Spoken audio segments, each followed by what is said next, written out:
How's it, everybody? Welcome back. I'm James. This is Oh, my boy, Gilbert. and we are two Klapz Yes, sir. Welcome, everybody. on this fine Kava night. Now the weather's nice. Oh, man. It's good to be back. Jeez. Last time, because we're going and then we took a break, Yeah, because Grandpa James. yep. And then, And then I done messed myself up. I was in a motorcycle accident, and so I fractured my leg. The bone was poking out. It's pretty gnarly. Well, and the funny thing was, is that on the paramedics, they came. There's a newer guy, a rookie, and he comes up and and his sergeant smacked him in the arm. He goes, "Get over here!"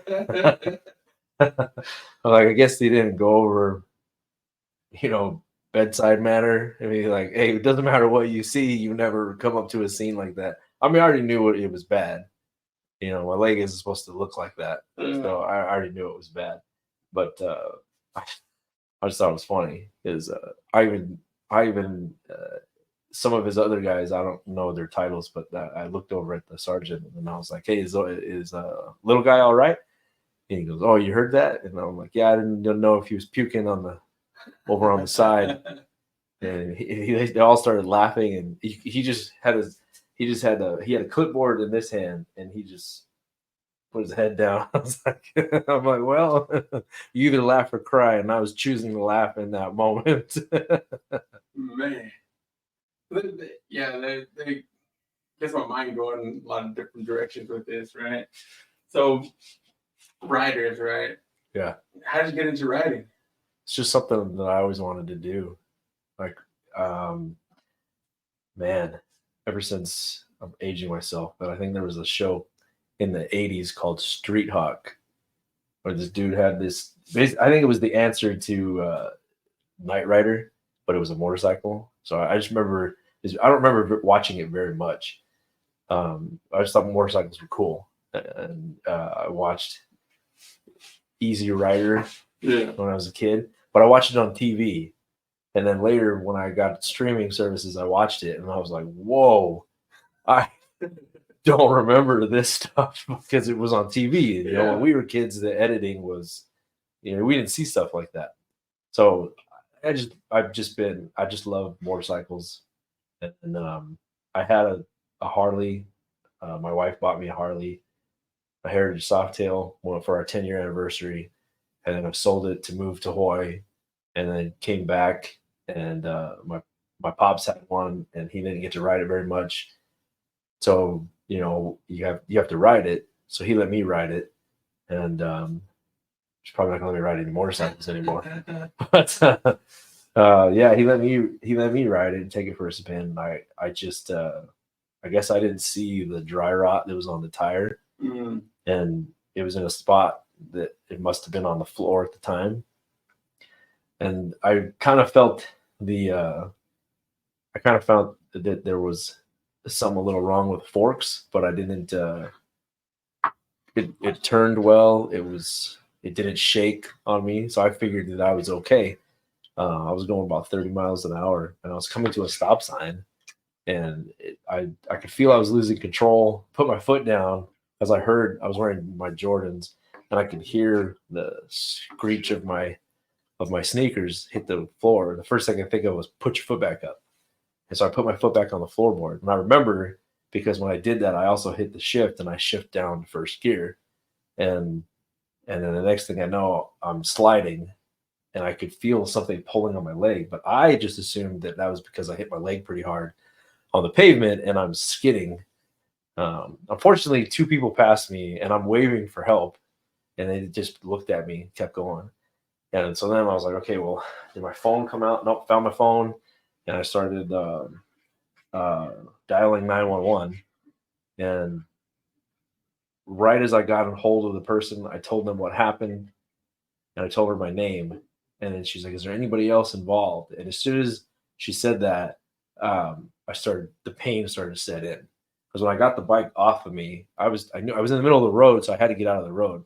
But I pushed myself out and I went to go stand up, and I looked down. I'm like, well, I'm not standing up now. So I got out on the side of the road, and then two people passed me. There was a couple, I don't know, it wasn't a couple minutes, a couple seconds, maybe a minute that they passed, because I'm trying to think that something else happened, like checking myself out. Right. And then I thought, well, I got a call. So I'm looking. I always keep my phone in my pocket, but I was looking for it, and I found my phone, and I dialed 911. And as I'm dialing 911 and talking to somebody, then there was a gentleman came over. His name was Alex. I don't know his last name, but he told me his name was Alex. And apparently, he never goes that way. He was visiting family in the area, and he never drives down that way to go home. But for some reason, he was either checking his phone or messing with the radio, and he looked up and he's like, oh, well, I'll just go this way. And had he not gone that way, I don't know if somebody would have stopped.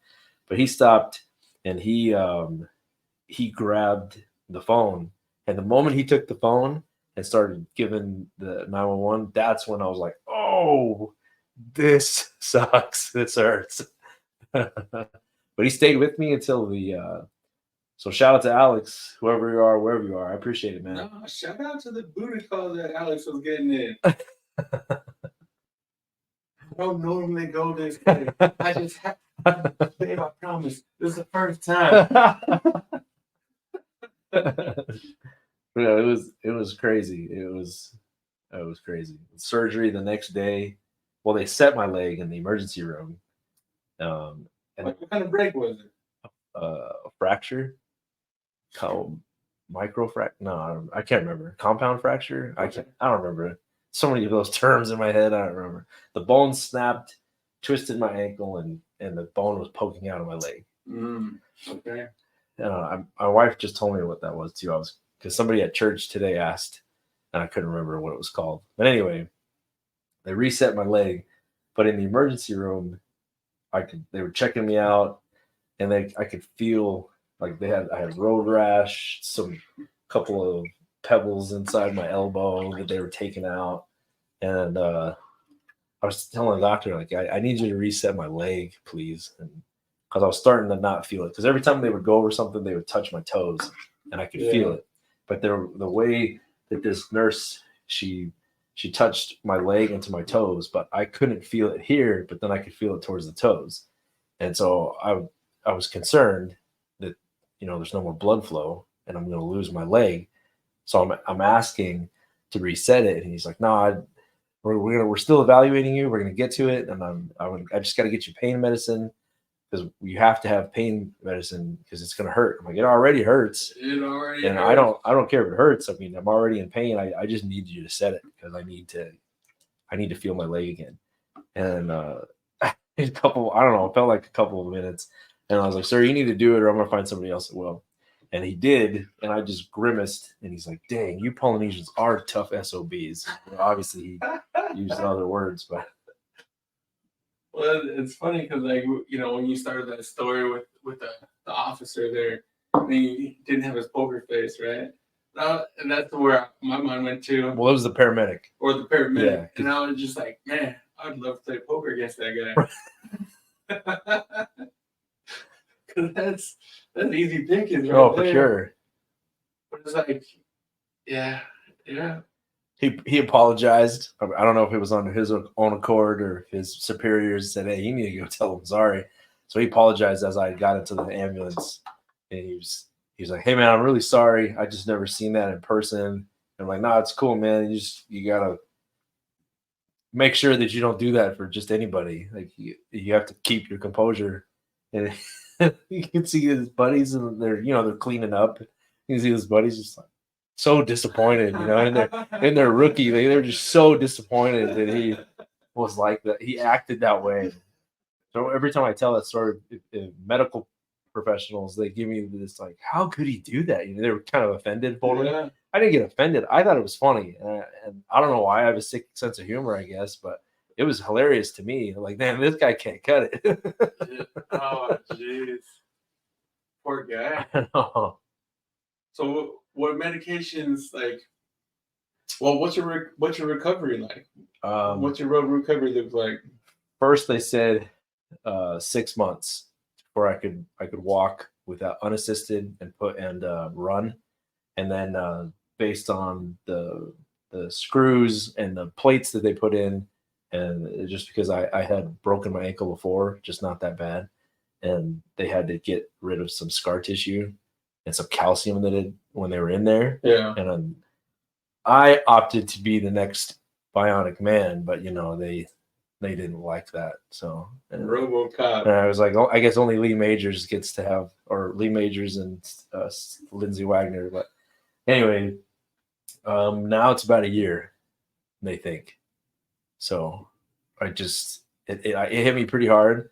Yeah. And then after I was feeling sorry for myself, I was like, challenge accepted. I'm gonna walk and run before a year.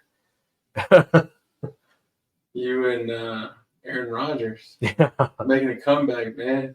Yeah, I would like to have his salary while sitting at home, even a portion of it. Yeah, that's the only frustration thing, is seeing my wife and children stressing over daily tasks, and I'm supposed to just sit there like that. Oh man, That's gotta be rough. That pulls, definitely, because I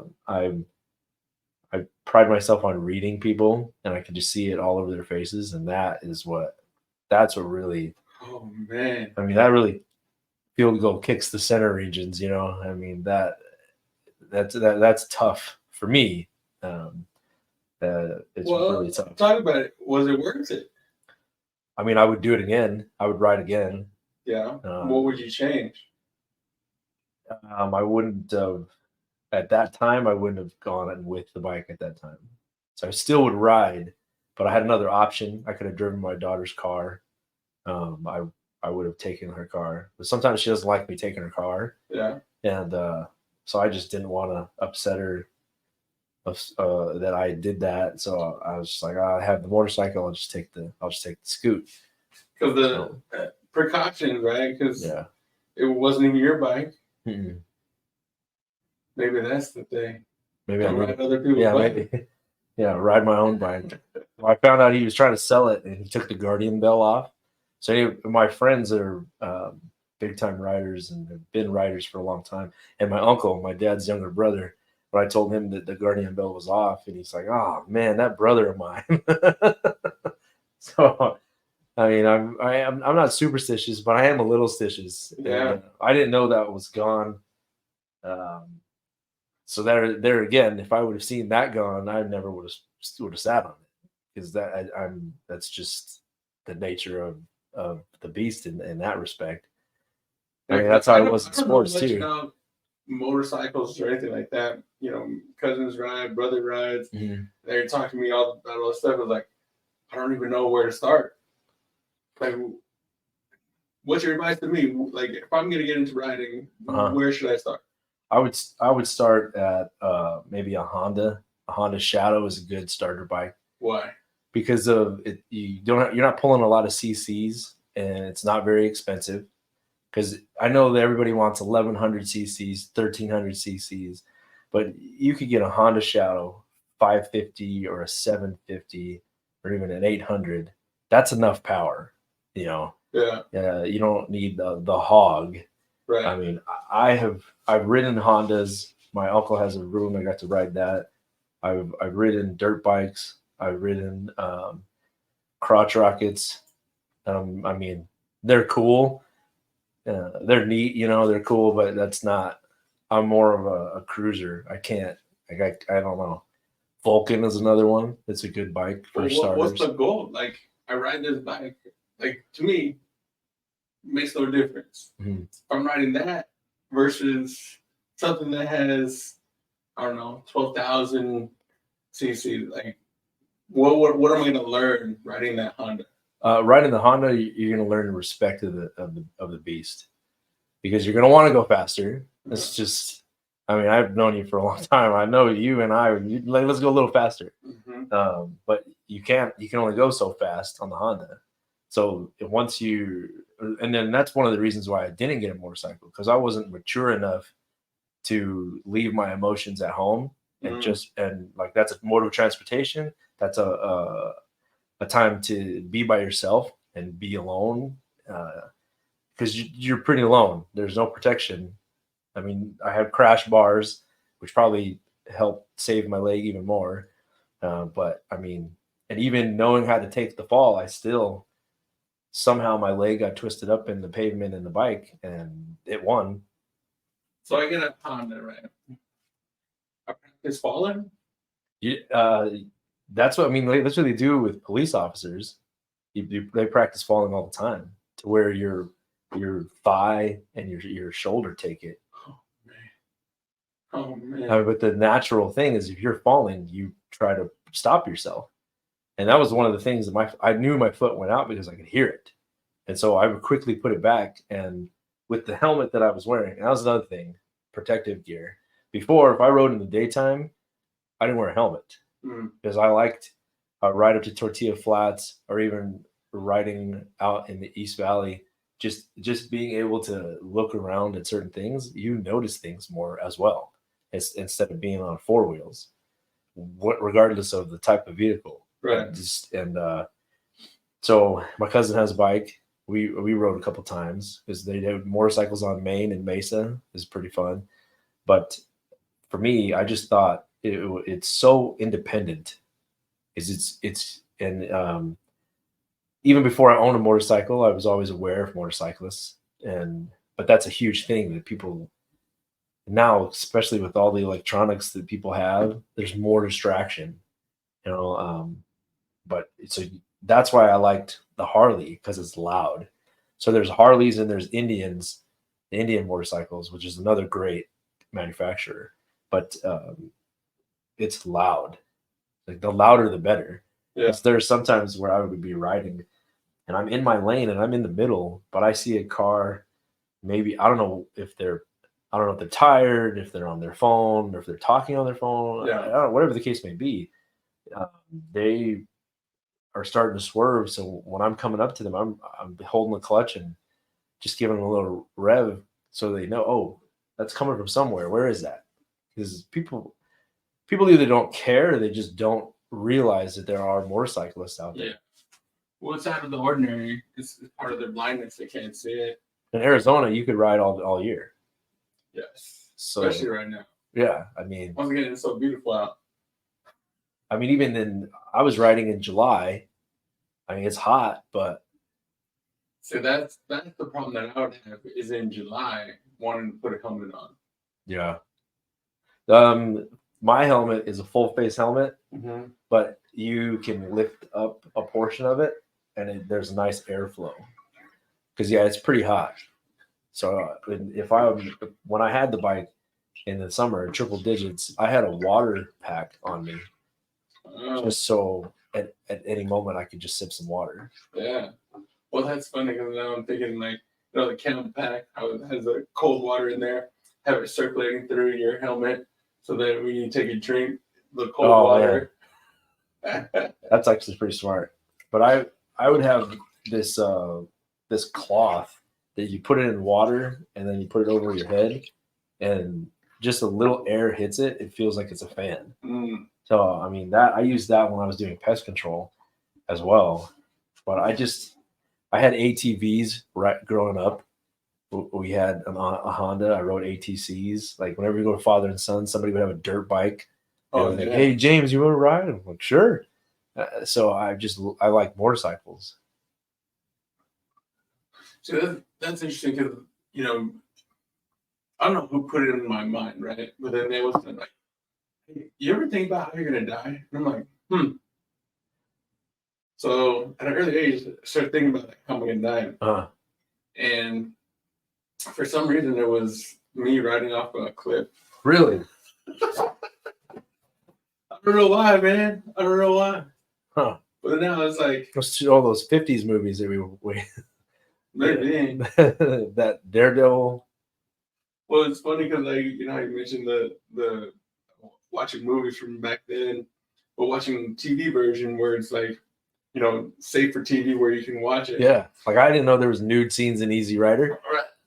And then I'm watching it with one of my kids. I'm like, oh, we're going to turn that off for now. I don't know. I don't remember that in the version that I saw. This must be an enhanced version.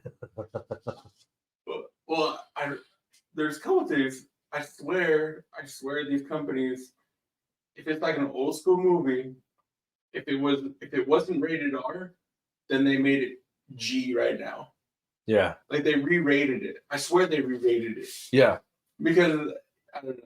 Anyway, well, I think they did. I think there's a certain genre, like for the longest time, Casablanca was not rated, and then I saw PG, and then on there's streaming services. There's some I can't remember what it was, but it showed and you clicked on it and it was PG-13. I'm like, there's nothing PG-13 in that movie, but because they're drinking alcohol at the bar, they put PG-13, and then they do Y. I don't know. I think PG for Casablanca is fine. Like, remember that? So it's Halloween time, right? So there's a lot of scary movies coming out, whatever. Yeah. That's like the theme. Poltergeist, to me, terrifying as a kid, right? So I never saw it. It's PG. Is it really? They re-rated it PG. I'm like, ain't no way. There's no way that's Ain't no way. There's got to be R. Nope. Wow. Yeah. Well, even some of the Frank Sinatra movies, like, I mean, there's not really mature scenes, but I saw one. I think it was Robin and the Seven Hoods, PG-13. I'm like, what? How? I don't know. PG-13, PG, to me is the same thing. Yeah. The only rating I know is R, is for, really good, and then X is excellent. Well, the R for us growing up is like PG-13 now. Well, I think that's why they re-rated them. Hmm. But still, man, some of the funniest movies I've ever seen in my life had to do with Gene Wilder and Richard Pryor. Oh my gosh. Those guys are hilarious. What's even more funny about those two is that there's quite a few scenes in I lost the title, but Richard Pryor has a Chicago Cubs shirt on. Yeah. And they're in a bank. I don't remember the movie. Anyway, there's the 2 or 3 scenes that are hilarious, and it was just them riffing off of each other. That makes it even better for me. Yeah. You know what I'm saying? Like, that makes it better. One of my favorite movies was that where Richard Pryor is blind and Gene Wilder is deaf. Oh my gosh, I forgot about that hilarious. One. Like, I just put it on every once in a while. Yeah. But yeah, I don't recommend anybody go like with your kids going and watching the Richard Pryor movie. Yeah. That's you're gonna get some exposure yeah, to things. especially his stand up. Oh my goodness. His stand up, I learned some words and phrases when I was a kid. I was like, what? My grandpa thought he was hilarious, and he loved watching Gregory Hines, the famous tap dancer. That's why I got into tap dance. You tap dance? I used to, yeah. I'm not laughing at you, bro. I think it's cool. It was fun. I was very young, and then there was older girls in the class. Yeah. Like I was excelling, and they were making fun of me. And so I was like, yeah, I'm going to play baseball. Well, because, being a kid, and I think one of the phrases that was told to me was like, all you got to do because the chicks dig it. Yeah. Right? And then I remember watching my cousins do their tap dance thing. I was like, man, that is pretty cool. But then I'm like, well, do the chicks dig it? Yeah. So I didn't care. That was not my motivation. My motivation is because I saw Gregory Hines and Cab Calloway just moving across the stage, and I was like, that is cool. And so I asked my mom, I don't know how old I was. Like, I think I only did it since I was 5 to 7. I was like, I was the end of the year when I was 5, and then when I was 6, but then right before I was 7, I think she said that I asked to quit. And I can just remember I was kind of in the middle. I was in the back at first, and then I got up to this class that was a higher age. I was kind of in the back, and then the next week I was in the middle, And then I remember the teacher putting her hand on my shoulder and telling me where I was going to stand when I came into class. And I was in the front, which was fine because I thought the teacher was pretty. But just hearing all the punks in the back, I was like, whatever. Because I was having to miss baseball. So, I mean, I had too much fun with baseball. Well, it's amazing like how much jealousy there is in things that don't matter. And it don't matter to me. No, I'm not saying that. Like, it could matter to you, but yeah, the chicks dig it, then do it. That's what I would have done. Well, I had in elementary school, like I was just moving my feet, and my teacher, I remember her going, "What are you doing? How are you doing that with your feet?" I don't even remember what I was doing. It got a laugh, and the girls that I thought were pretty were looking at me, and the guys that I thought were jerks were kind of getting jealous. So put those together, and I was like, "Cool, best of both worlds right here." Man, I wish I would have known that back when we were dancing. You imagine doing the slap dance with all of a sudden tap dance? That'd be kind of crazy. That would be crazy. Crazy because people would be like, "Why do they have shoes on?" And then you start tapping, and like, "Oh, well, this is new."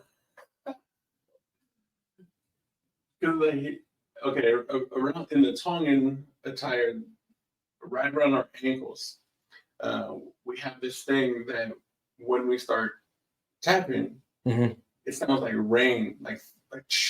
Oh yeah. And I can only imagine like 100 guys having that on and just running over like a hill or something, Yeah. and you hearing that. But then it just comes out of my mind, like you hear that, and then.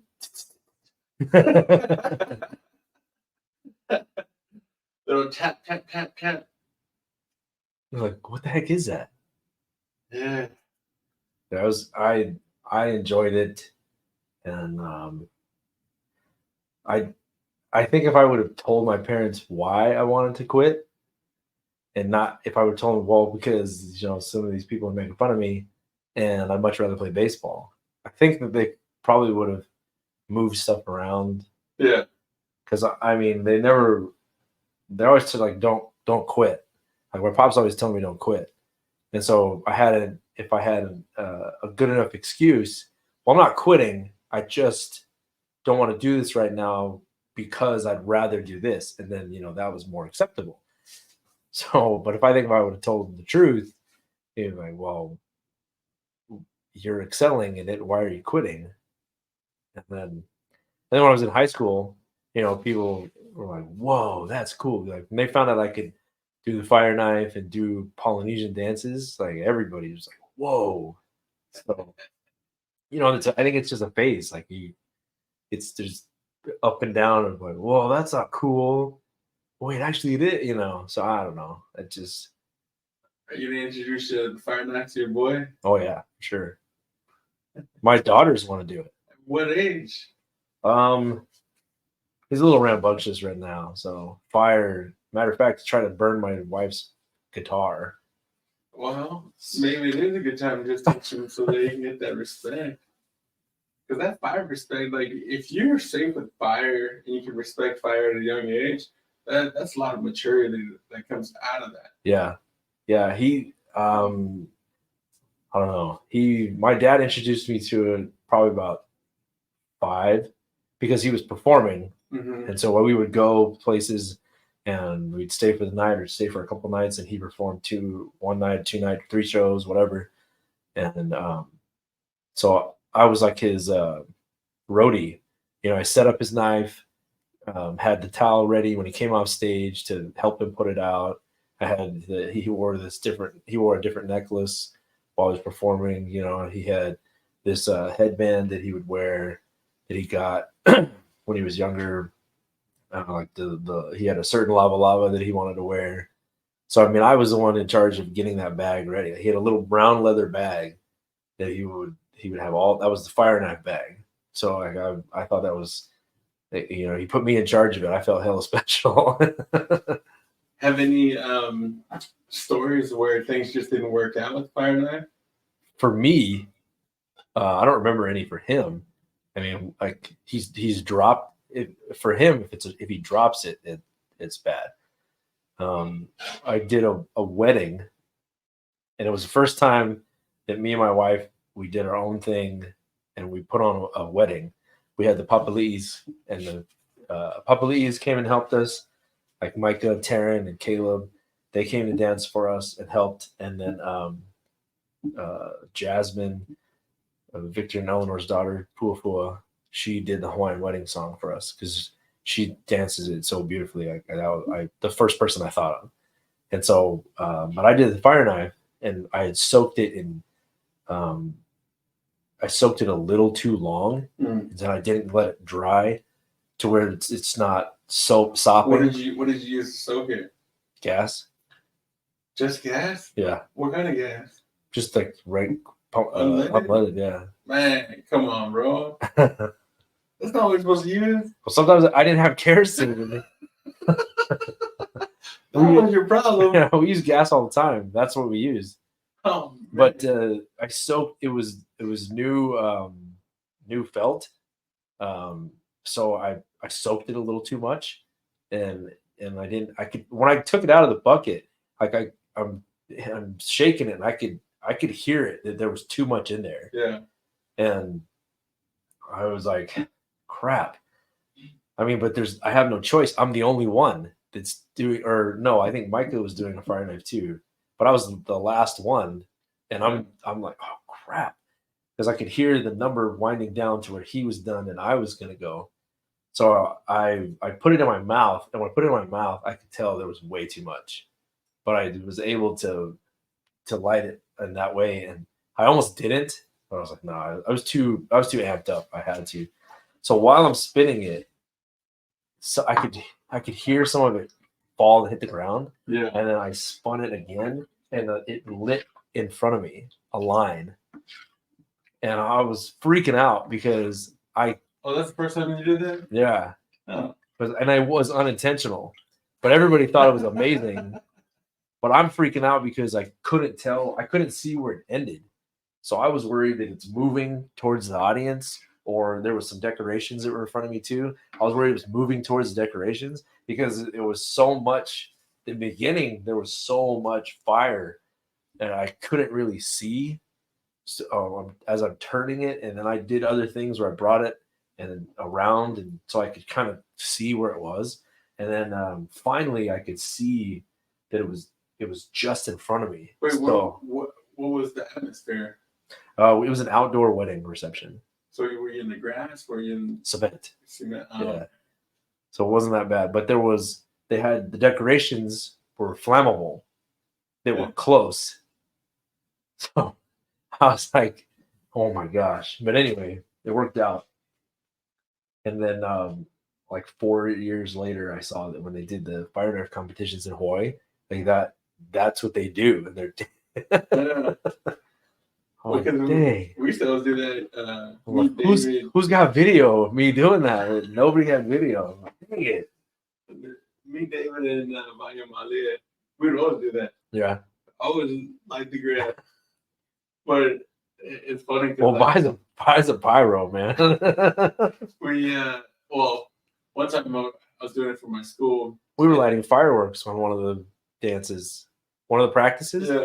Yeah, we were in the bathroom, and Nancy and Marguerite was like, yeah. Anyway, we were lighting fireworks that I had brought, so I know Vi's pyro. What you were saying? No, we're doing a show for my school, and had this really nice like goatee beard thing, like long, nice. And I never thought about it can catch on fire. Yeah. Oh. So then all of a sudden I go put it on, then all of a sudden I put it down, and then I go, and I was like, dang, burned hair has a certain smell, and and it was like, well, show must go on. So I lined it up, do the thing. Whoa, look at that guy. His flaming beard. So if you're getting into fire knife performing, there's a reason why they're hairless. They use baby oil and Vaseline. It's funny because like I think about it now, where I should just get the fire knife, light it up, and burn my back hair. Maybe that's why some of the guys do it. They do this underneath. My armpit hair, my back hair. That's too funny. That could be why they do it. I did a fire knife for a ward party at our bishop's house, and my mom is recording, and I was first, and then my cousin Emil, and then my pops was the finale. But you can hear I don't know where that recording went. So it was the big camera that's on your shoulder. Yeah. You can hear when they announce the fire knife dancers, and you can hear the beat. And mom's like, James, be careful. And then when I was trying to put it in my mouth, she's like, oh no, you're gonna burn your face. So that's what you can hear is her stressing out and her anxiety level raising, and the performance. And then with my dad, her voiceover was like, oh, you got it. All right, you could. Yep. You go back to that one, and it's like there's not much. But for me, I was 15 years old, and that was the first time I had done it in front of people. So before, I'd done it in my backyard, where my pops was teaching me a routine and teaching me on how he spins it and stuff. So, but yeah, I definitely want to teach my son, because he's seen me do it once, and my girls have seen me do it maybe 2 or 3 times. But now I have another daughter who hasn't seen it yet. So once again, like if you're gonna get into this, take all the safety precautions as necessary. Whether it be motorcycles or playing with fire. So another instance where I had a mishap, right? So I'm doing it for my school again at lunch, and it was in springtime, so it was like 90, 95 degrees outside. Yeah. And I do it, and I'm done.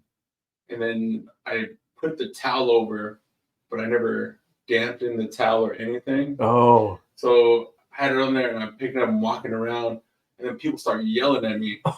Like, it's on fire. And I turn around, my towel's on fire over the night. No. But I'm like, I gotta put this out, but I don't want to get it too soaked because I gotta do it again for the second lunch. Yeah. So yeah, I learned my lesson. Put it out.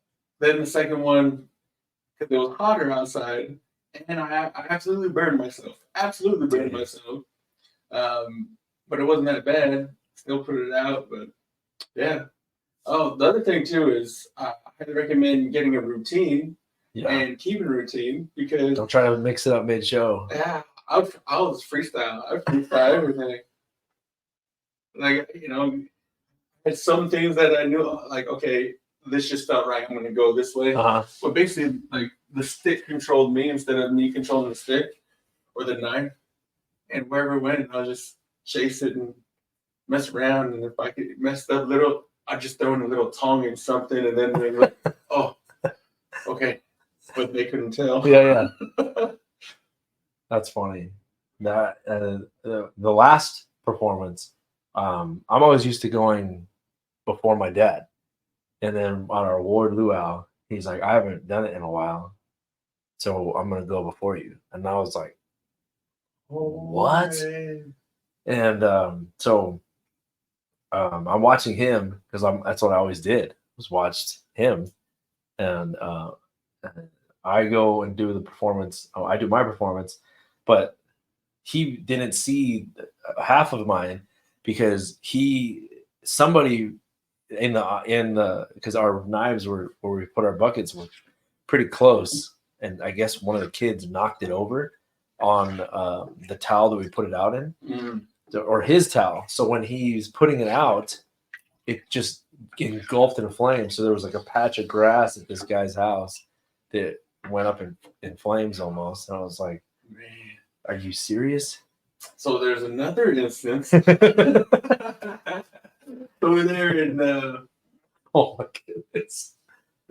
you know, when you're a teenage kid, you just got all this confidence in the world, Oh, right? for sure. And it's not like we were good, but we didn't really take the necessary precautions, and we had set up to do it in the church, right? On stage in the church. And the same thing, we would always go down and like, but then we're like, okay, maybe not do that. But it was funny because like once you start spinning it, it just flies. It's gonna catch on fire. Yeah. But it's like it's a quick flame if you use the right gasoline, not unleaded. You know that white kerosene. Yeah. And it's just and it's done. Done. Yeah. So it's funny, like it caught on fire. It was David Tafuna who did it, and it caught on fire, and the whole stage.